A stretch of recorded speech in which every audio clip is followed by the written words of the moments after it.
once? Wow. Were you expecting this? Shut up. You're having twins? Twins? Well, I guess that means double trouble. So you're going to need 2 of everything?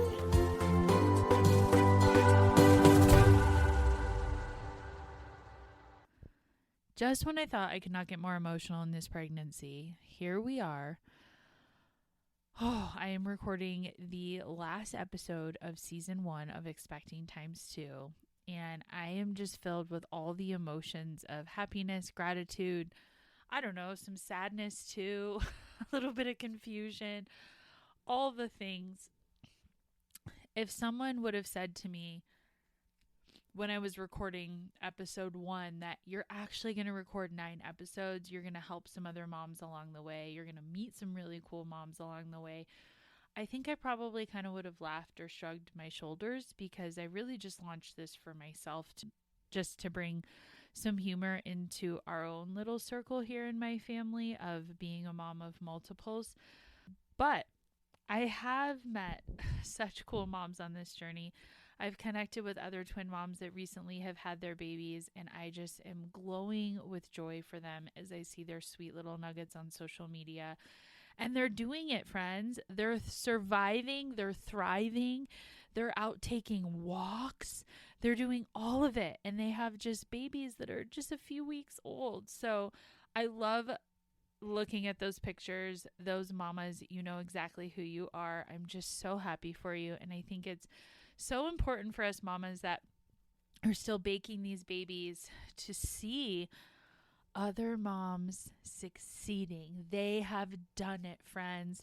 They've made it through pregnancy. They've made it through birth. They're at home with their babies. I'm not going to lie and say, oh yeah, everyone's sleeping well, but they're all smiling and they're all in love. And I think that that is just such a beautiful takeaway for me that I have discovered since launching this podcast. So thank you again, friends, for joining me. It means the world. Season 2, we'll talk about that a little bit later, but season 2 is going to be so fun. We're actually going to have the little babies, and then we'll really get to dive into all the fun stuff of being moms of multiples that are here on earth, because I will tell you, it's starting to feel like, am I ever going to meet my babies?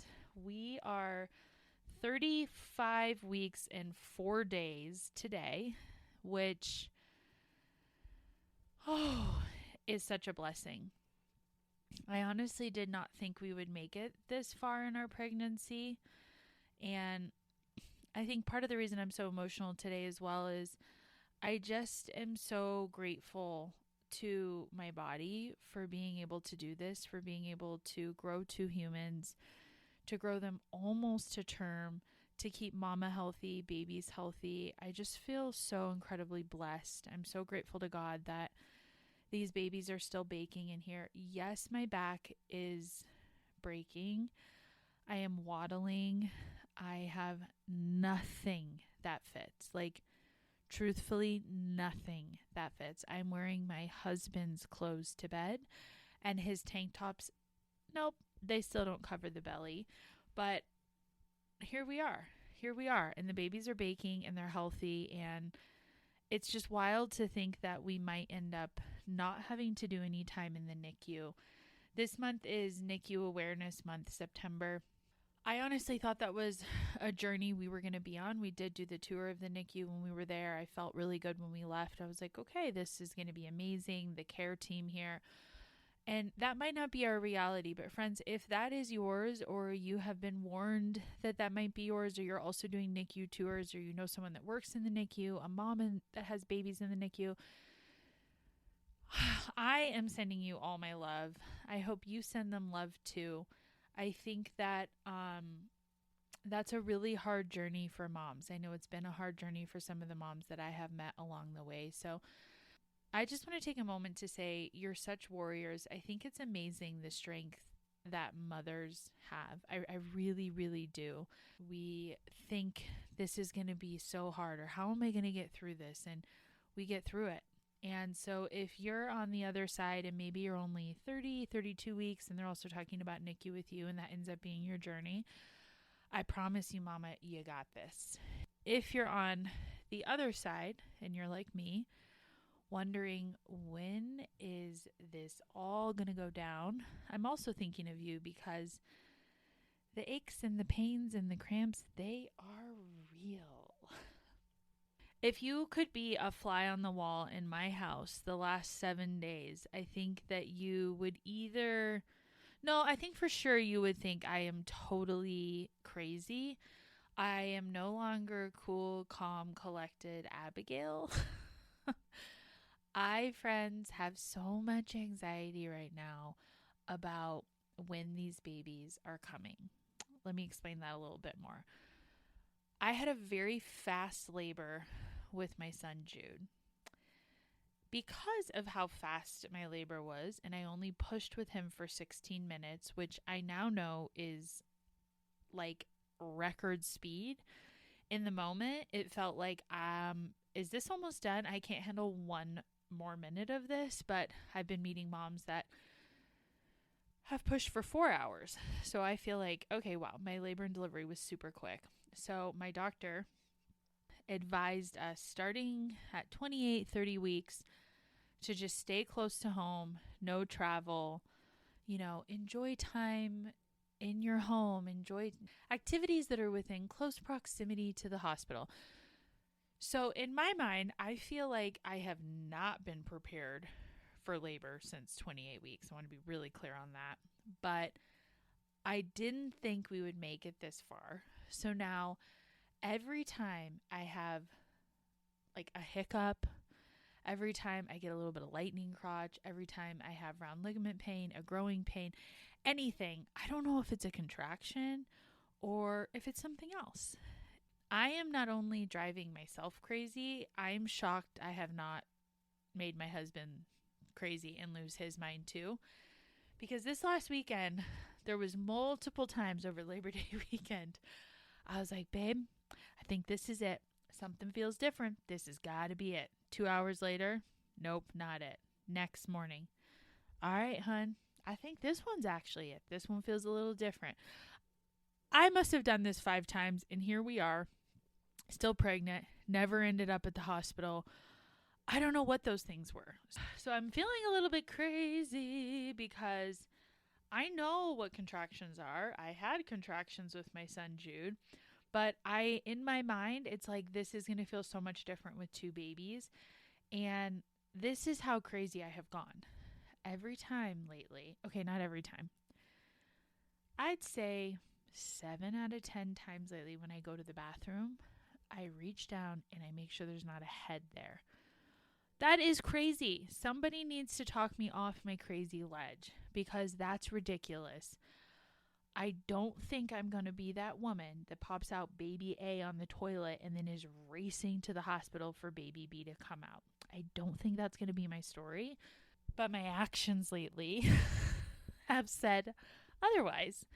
So this has probably been one of my least favorite things about this twin pregnancy, is just not having a clue. What is a contraction? What is labor? What is aches and pains? What is the baby's growing more? And then the movement. The movement's been a little bit all over the place. We actually ended up in the hospital a couple weeks ago because I did not feel one of the babies moving. I was like pretty laissez-faire casual about it. Called the doctor's office, was like, hey, I know you guys told me to count kicks. I haven't felt the baby move, one of the babies, in like a day. I don't think it's anything. Can I just pop by the office? And they called me back right away and they were like, nope, you're going to the hospital. Please head there now. So we ended up spending a day in the hospital. The doctor did verify the baby was not moving much, but the heartbeats were fine. And she said, they don't have a lot of room, which I have been saying for quite some time now, although I seem to keep expanding. I'm like, they just don't have room. I don't think they have room to do kicks and flips and their cute little washing machine cartwheels they were doing.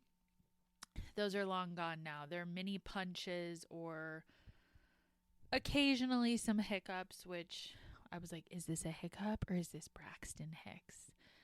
It's a lot to figure all this stuff out. Someone needs to invent a machine that you just rub over your belly and it tells you if that's a contraction, a hiccup, a kick, a Braxton Hicks, growing pains, because I can't decipher what is what anymore. I think what's also really frustrating me right now is I don't feel in tune with like my mom intuition, my mom gut, which is something I always feel in tune with. And I just don't right now. And I think that's because I'm letting fear get in the way in my head. Fear of not making it to the hospital in time because it is contractions, fear of what birth looks like. So I am really working on meditating, visualizing what my birth looks like, manifesting what I want this experience to be like, because I cannot stay on this hamster wheel of what is a contraction, what is pain, what is that leaking, what is this fear. I just can't do it anymore. But if you're also on that kind of hamster wheel, I'm with you, mama. I think it's, even if you've had a kid before, like I've been through labor before, I know what labor looks like. It just feels so much different with two in there that I just can't decipher up from down. My husband has been amazing. If you're listening to this, honey, you have not lost your cool on me yet, even though almost every night, like clockwork, I wake you up either, 10 p.m., 2 a.m., just depends. And I'm like, something feels different. Something's weird. Every time he's just been like, okay, let's talk about it, or let me rub your back. And that has just been so helpful because I really do feel like the boy that cried wolf, which I don't want to feel like that person. I'm not like a dramatic person. And I feel like every night I'm like, oh my gosh, this is it now. This is it now. This is it now. And I'm just so grateful that every time he's kind of calmed me down, but also reminded me, like, if we need to go in, let's go in. This is why we all have healthcare. I have been feeling so incredibly grateful lately that I live in a country where I can call 911, where I have my doctor 10 minutes away from me. I have medical professionals that have my best interest at heart. And I think that that is so important to remember in this time without discussing anything with politics on this podcast. There's a lot of other mamas out there that are not as fortunate as we are. So maybe if you're also kind of in this stressed, fearful state of mind, take some time to just take a couple deep breaths and breathe some really good energy into that reminder in itself that what a luxury it is to just be able to call 911. We had a very, very, very busy August between my son's birthday, my birthday parties, my brother-in-law's wedding, friends visiting. It's just been go, go, go, go, go. So I feel like these last 2 weeks, I feel like Ryan and I are getting our masters and it's finals time and we haven't been to a single class and now we're cramming for everything. That's honestly how I feel. I'm like, if we're not racing to get the nursery done, we're quickly ordering items that we know we're going to need on Amazon. We're scrambling as fast as we can to see friends and family. We're quickly finishing a birth plan, last appointments with doulas, running to the doctor for an appointment. Got to get to pelvic floor PT. All right, got to get Jude in for his doctor's appointment. Got to register for this. All right, got to make it to this, game of our niece or nephews. It's just like go, go, go, go, go. Some of it we've laughed through. We're just like, wow, this is funny. But again, we could be delivering any day now. And I think last night my husband just put some stuff together for a hospital bag. So that's kind of where we're at. I wish we were a little more organized and prepared.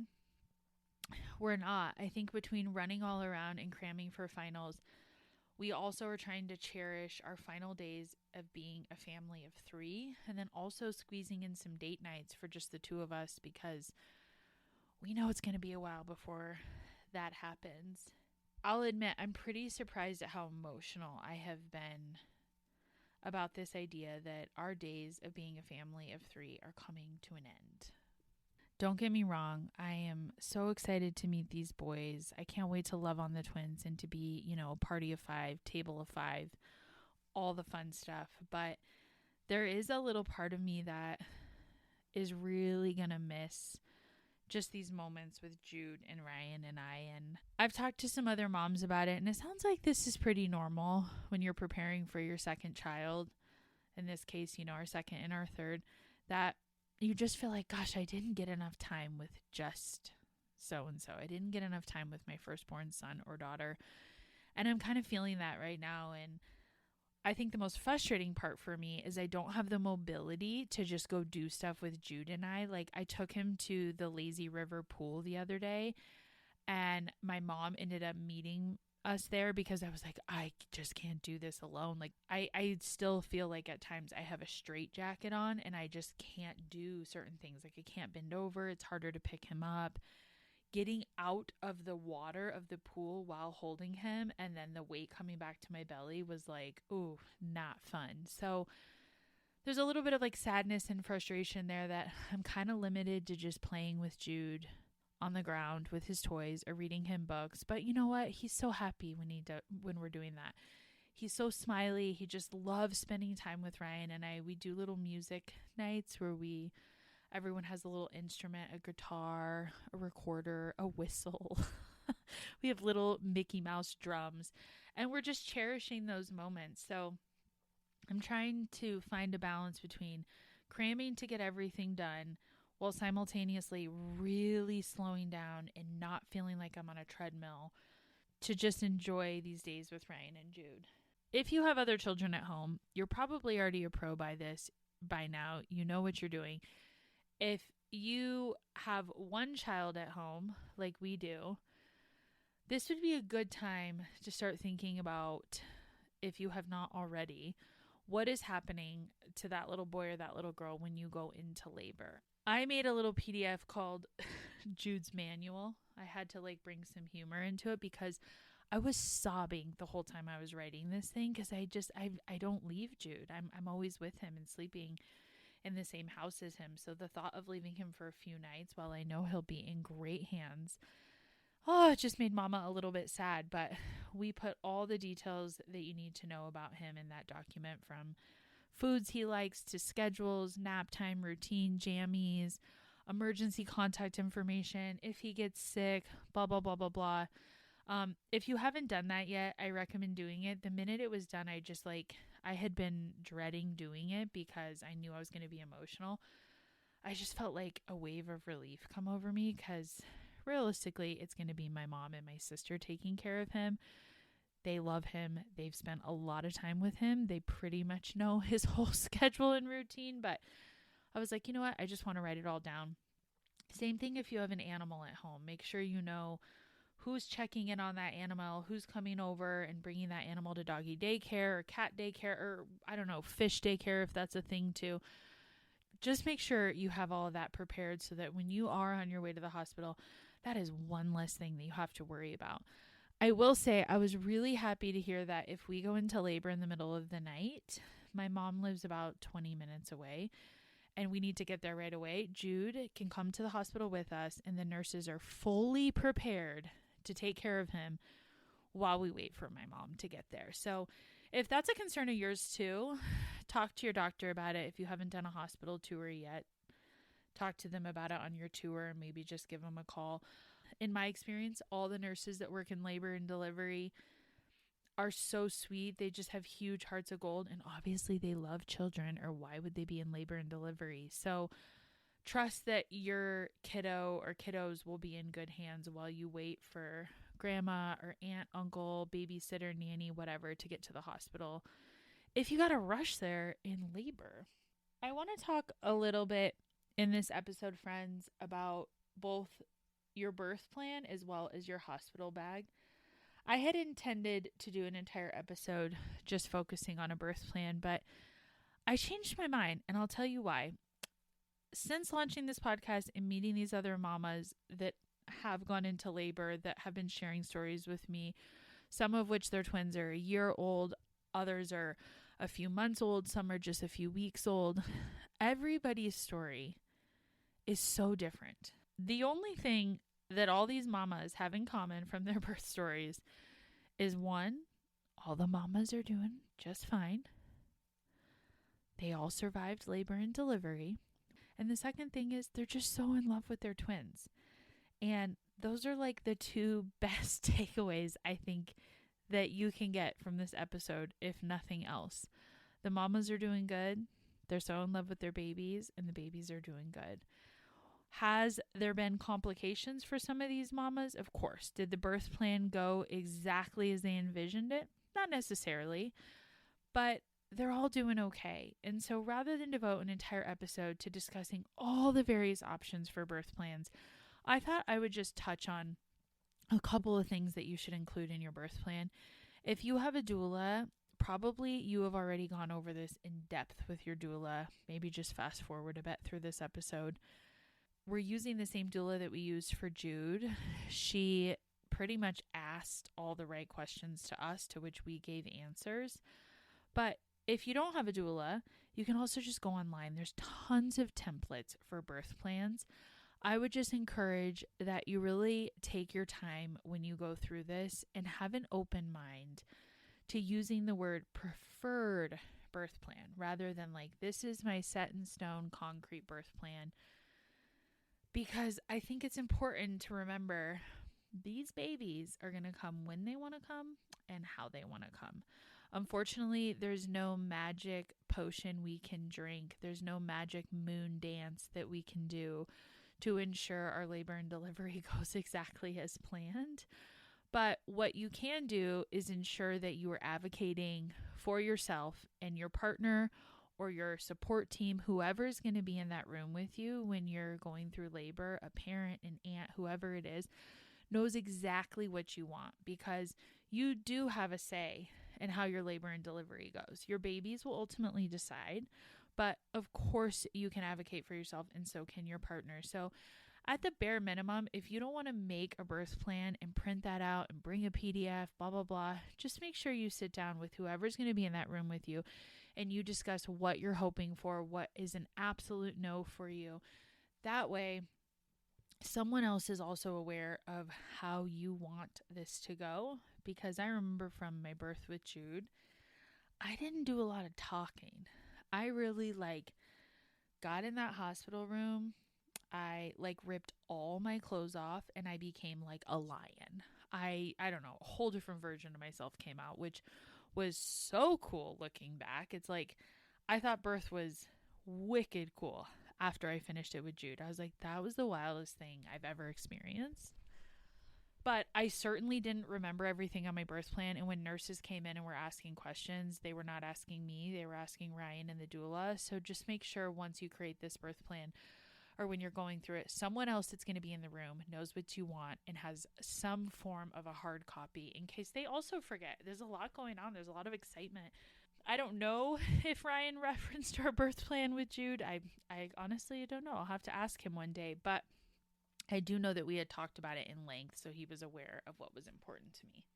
First thing I would include on your birth plan is who is your healthcare team. What's the name of your doctor, their clinic, also the phone number, as well as the pediatrician's name. If you do not have a pediatrician for your twins yet and you don't have time to get them, no worries. Of course, the hospital will still do rounds on the babies, but if you've picked your pediatrician, once the babies are born, the hospital will actually call that doctor's office for you, and typically within 24 hours, someone from the pediatrician's office will come over and check on your baby and do rounds. Also, make sure you're including your own medical history in any condition. So if you had gestational diabetes, preeclampsia, if you had a history of high blood pressure during your pregnancy, make sure to list any of that stuff, as well as any medications you're on, allergies to medications. That's super important. I do have allergies to certain medications, so I don't remember the name of them. That way I just have them on paper. My hospital also has them on record because this is my second time delivering there, but that's also important information to include. Also, let the team know if this is your first, second, third pregnancy, and I'm not a medical professional, so I don't know all the details as to why that matters, but I know they always ask that. Make note of who is on your birth team. Giving birth is so exciting for everybody in your circle of family and friends, and don't be surprised if some people just show up and it comes from such a loving place. It comes from them having huge hearts and just wanting to be there and wanting to support you, your partner, but you might not want other people in the room. So just make sure to note, friends, in your birth plan who you want in that room. And this is obviously aside from medical professionals. I wrote down my husband and my doula's name, and that was it. We did have other people show up. They were super respectful of the space that I needed, but I did not want anyone else seeing me in that crazy state, running around naked, like in and out of tubs and breathing heavily. And no. That was like a private thing to share only with my doula, my husband, and I. So just make sure to make note of that. Maybe you don't care. Maybe you're like, hey, anyone can come. It doesn't matter to me. In which case, like, hell yeah, I love that for you. That's more support. But if you're particular like I am, make note of those people so that the hospital team knows to just kindly say to them, oh, we have a wonderful waiting room. You know, Abigail's wishes are that no one else is in that room right now. Another thing to note while we're talking about people in the room, our hospital has kind of already prepped us that medical students doing their residency, they love to be in the room during twin births because it's so rare. Make sure you know if you're okay with that or if you're not okay with that. I think there's pros and cons to both. It's a personal preference, but I would just be prepared for them to either ask you or that person to just automatically be in the room. And if you're not okay with that, you want to make sure that you let them know that that is not your preference. As far as labor, really talk to your doctor about this. There's a lot of different categories and topics in here, but just a few that I want to make note of is make sure that if you want any laboring tools that they have them in the room. For example, a birthing bar, a squat bar, a peanut ball. Do you want a tub in there as well? I don't know if that would be called a tool, but just make sure to make note of those, as well as the environment that you want in the room. Do you want dim lighting? Do you want music in there, aromatherapy?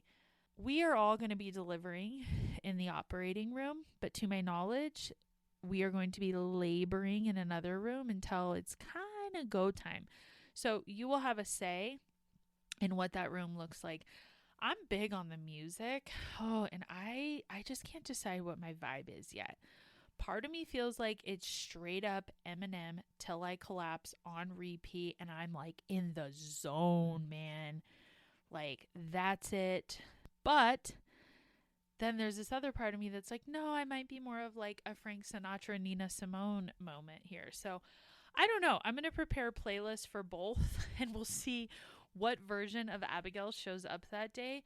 Maybe it'll be a little mix of the two. Who knows? But if you love music, make sure you have some birthing playlists. Spotify also has some great pre-made birthing playlists that literally are defined by like relaxing, peaceful, energetic, that you can just pull from Spotify if you don't want to create your own. I think one of the big ticket items on the birth plan is, what does your birth look like? Is it a vaginal birth, cesarean? Is it a VBAC? And again, there are so many different components that go into all of those options in terms of pain management. What does that look like? Monitoring for both you and babies. That I recommend you create that section with your doctor, who will have the best advice for you now, but then also when you get to the hospital, because I am learning that these babies, they're still changing. Babies were head down, then one was head down, one was head up, now one is sideways, one is head down. They're like moving all the time. So I am fully aware that some of my birth plan will depend on where babies are when we're in labor and we actually get to the hospital. But again, there are so many categories under all of these, friends, in terms of epidural, in terms of flexibility in your labor room, movement, again, these tools, these temperature, these lights, all of these types of things. So I would just recommend that you talk to your doctor about it and that you continue to think of it as preferred birth plan. Because at the end of the day, you have to trust your hospital, your nurses, your doctors, that they are going to do whatever is best for mama and whatever is best for babies and healthiest for everybody all around. I think I'm trying to remember that because I can get a little controlling with how I want my birth to go, and I'm not open to this, and I hear myself saying words like absolutely no way to that, and I have to remind myself that it might not go that way. So rather than get disappointed, show up, be open-minded, don't put energy, don't manifest anything that you don't want. When those fears come up, squash them, say nope, not today. That is not the ticket plan I have. But if once you get there, it goes a different way, friends, just be open to it and just trust your medical team. A couple of things for once the babies are born is to discuss what newborn care looks like. At my hospital, there are 4 nurses in the room. There are 2 nurses for each baby. So when those babies come out, they will ultimately evaluate and see what that baby needs right away. Maybe it is oxygen, maybe it's intervention, maybe it's not, and it's skin to skin right away. But they will ask questions about vaccinations, ointments for their eyes, that type of stuff. So just make sure you do your research, friends, so you know if that's something you want or something that you don't want. And also, do you want to try to feed baby right away? I loved feeding Jude within minutes of him being born. I felt like, one, it calmed him down because he was screaming. I might have been screaming too. I don't know. Everybody needed a little bit of calm energy in that room. But it was like an immediate bond that I felt right away. So maybe that's something to consider. As well as, cord clamping. Are you keeping the placenta? Those are all important things to discuss as well. One funny one that I feel like people don't think about, because why would you, is baby getting a bath when baby comes out? I don't want to generalize here, but I think most men are like, yeah, baby's getting a bath. And women are like, no, baby's not getting a bath. Just make sure you know your preferences on whether you're doing, little rubber ducky time, or whether you're going to wait and save that bath for maybe a couple days in, or once you get home, or maybe right before you leave the hospital. And then if you're having boys, also something to think about, circumcision. Is that something that you're going to be doing at the hospital? Now, for your hospital bag, I'm going to make this short and sweet and give you my total and honest opinion. Do not overpack. I brought the largest hospital bag. You would have thought that I was moving into the hospital for weeks on end. I brought my entire postpartum kit. I brought witch hazel pads. I brought outfits, diapers for myself, tons of diapers for baby, outfits, wipes, 16 different types of pacifiers, 8 different types of bottles. I brought so much stuff. If you ask me how much of that I used, I'd say 1%. My advice to you on the hospital bag is, truthfully, friends, pack your cosmetics, because those they don't have, which for me, I love a good face cream. I love a good face wash. I'm very picky on my toothpaste. So pack your cosmetics 100%. Pack some nursing bras. Those you will need. Maybe 1 or 2 outfits that you feel are appropriate if you are planning on having family to visit. I didn't really think that one through with Jude, so I didn't really have appropriate outfits to be around my mother-in-law. I felt like my butt and boobs were hanging out and everything.